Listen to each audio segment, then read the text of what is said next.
વિરમગામ શહેરના નગરજનો અને ખરીદી માટે આવતા ગ્રામીણ જનતા માટે પીવા માટે સ્વચ્છ જળ વ્યાજબી કિંમતે મળી રહે તે માટે વિરમગામ નગરપાલિકા દ્વારા શહેરના મુખ્ય દરવાજા પાસે તેમજ ટાવર પાસે વોટર એટીએમ મશીનો મૂકવામાં આવ્યા હતા, પરંતુ નગરપાલિકા દ્વારા હંમેશની માફક આરંભે સુરાની જેમ હાલ વોટર એટીએમ બંધ હાલતમાં છે। વિરમગામ શહેરના અને ગ્રામજનોને સ્વચ્છ અને સસ્તું પીવાનું પાણી મળી રહે તે માટે વિરમગામ નગરપાલિકા દ્વારા 3 વર્ષ પૂર્વે 2 એટીએમમાં મશીનો લાખો રૂપિયાના ખર્ચે રાજકીય મહાનુભાવોના હાથે ઉદ્ઘાટન સમારંભ રાખી શહેરીજનોને સુવિધા માટે ખુલ્લા મૂકવામાં આવ્યા હતા। આ એટીએમ મશીનમાં કોઈનથી પાણી મેળવી શકાતું હતું, જેમાં 1 લીટર પાણીના ₹5 અને 2 રૂપિયાની નાની બોટલ વોટર ઠંડુ પાણી આપવામાં આવતું હતું।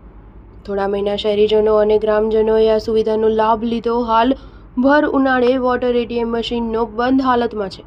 ઉનાળાના ઘગતા તાપમાન શહેરીજનો તેમજ બહાર ગામથી ખરીદી માટે આવતા ગ્રામજનો પીવાના પાણીની જરૂર હોય ત્યારે જ મશીનો બંધ હાલતમાં જોતા આક્રોશ સાથે રોષની લાગણી જોવા મળી રહી છે।